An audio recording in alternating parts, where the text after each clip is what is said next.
Pour plusieurs raisons. La première raison, c'est que dans les travaux publics, nous avons la chance de faire un métier extraordinaire. Un métier qui sert à 100% de la population. Un métier qui fait que toutes les constructions que nous réalisons sont partagées et sont au service des gens, permettent le bien-être, le mieux-être. Et je pense qu'il y a un grand avenir sur le métier. Donc, au travers de ça, il n'y a pas de raison qu'on n'attire pas plus de jeunes. Ensuite, c'est un métier qui se féminise, qui se modernise et qui est de plus en plus éco-compatible. Donc Eiffage, évidemment, qui est le troisième groupe de BTP français, un leader européen, localement implanté partout, a absolument besoin d'être présent sur un salon comme Pop-Up pour partager, pour faire connaître ses valeurs et pour essayer d'attirer des jeunes vers nos métiers parce qu'on en a vraiment, vraiment besoin, des hommes et des femmes.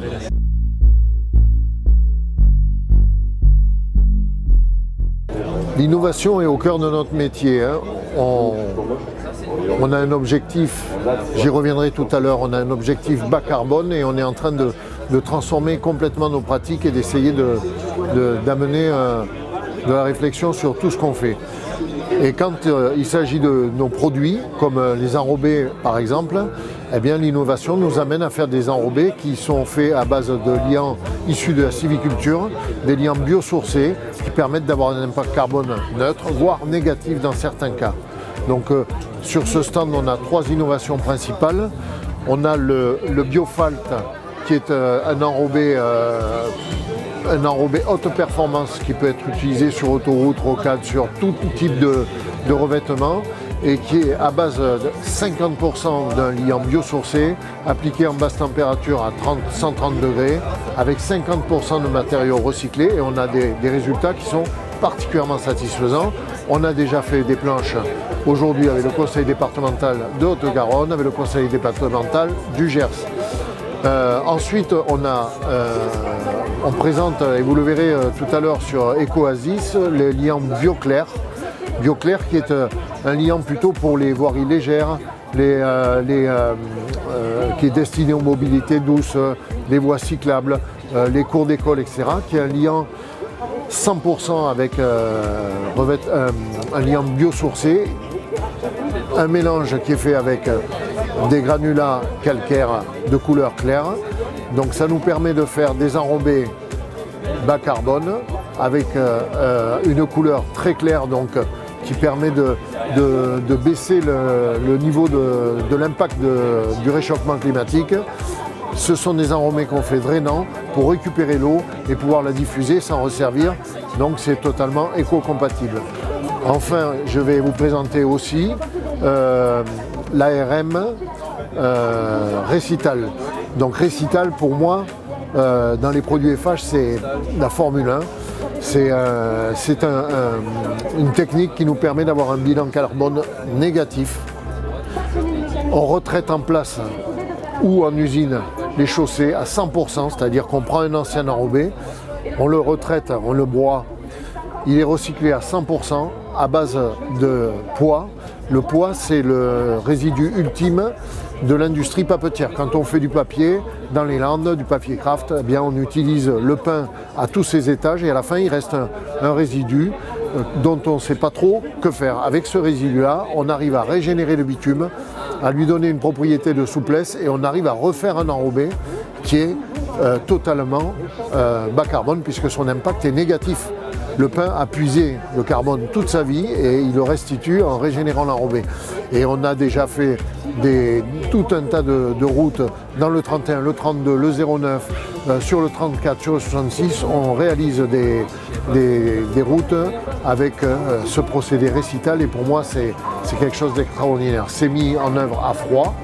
Donc il y a des limites, on ne va pas le mettre sur une autoroute, mais on peut l'utiliser sur des routes qui sont bien circulées et je pense qu'il y a un développement très intéressant. Et enfin Oasis, mais on regardera tout à l'heure la maquette. Ecoasis, c'est un procédé qui vise à lutter contre les îlots de chaleur. Comment lutter contre les îlots de chaleur? Aujourd'hui, on a affaire au réchauffement climatique dans nos cités, que ce soit dans les hypercentres, dans les cours d'école, dans tout un tas d'endroits, on a des puits de chaleur.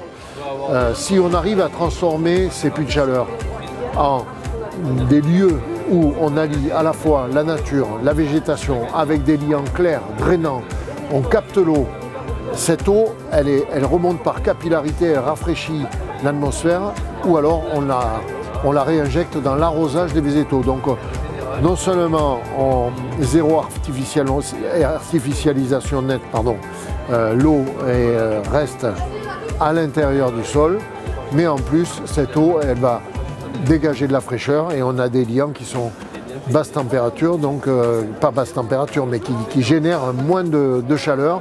C'est l'avenir, parce qu'on va malheureusement vers un réchauffement climatique important.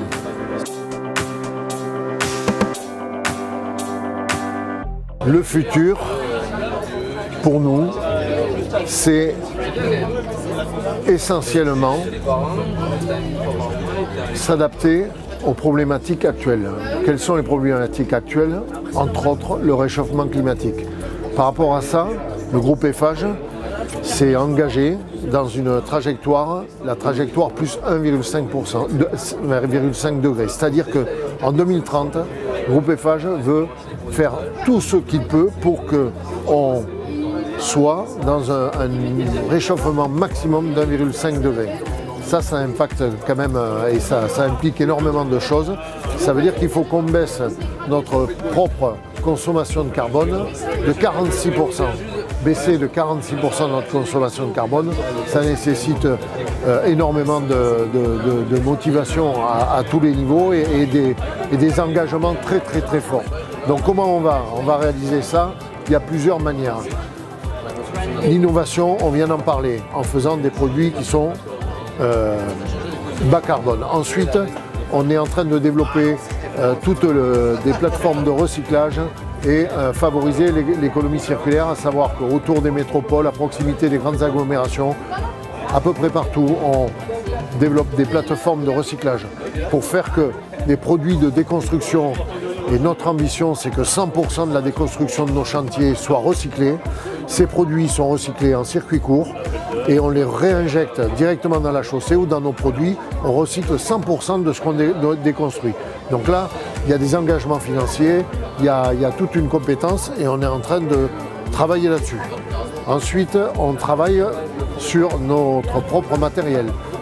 Par exemple, aujourd'hui, la flotte des camions chez Eiffage route à Toulouse et dans l'Occitanie, à 100% roule au biocarburant. Tous nos camions roulent au carburant baissant, donc on n'achète plus de gasoil. On est en train de passer notre flotte progressivement en véhicules électriques. Et on a une réflexion sur l'évolution de notre matériel et l'économie d'énergie. Au niveau de nos dépôts, de nos agences, on est en train d'investir progressivement pour faire des bâtiments à zéro impact carbone, voire en énergie positive. Petit à petit, on couvre des surfaces de bâtiments, des surfaces de parking en photovoltaïque pour pouvoir créer de l'énergie qui nous resservira aussi pour recharger nos véhicules. Au niveau de nos industries, usines d'enrobés, usines de liant, etc., on fait des investissements très lourds afin de les décarboner, c'est-à-dire qu'on investit dans des postes qui permettent de recycler à fort taux, qui permettent justement de faire les techniques innovantes dont je vous ai parlé avec des liants biosourcés, enfin de réduire l'impact des poussières, du bruit vis-à-vis de l'extérieur, et on investit très lourdement là-dessus. Et enfin, on est engagé RSE. C'est à la fois une responsabilité individuelle et collective, mais l'ensemble du personnel d'Eiffage est conscient et je pense motivé. Vraiment, je suis agréablement surpris par tout ce que je ressens. On va baisser le niveau de chauffage dans nos bâtiments, on a une réflexion sur le tri, sur tout ce qu'on fait, et notre personnel en général, tous les gens d'Eiffage, je pense, sont assez heureux de cette évolution et on est dans le bon sens.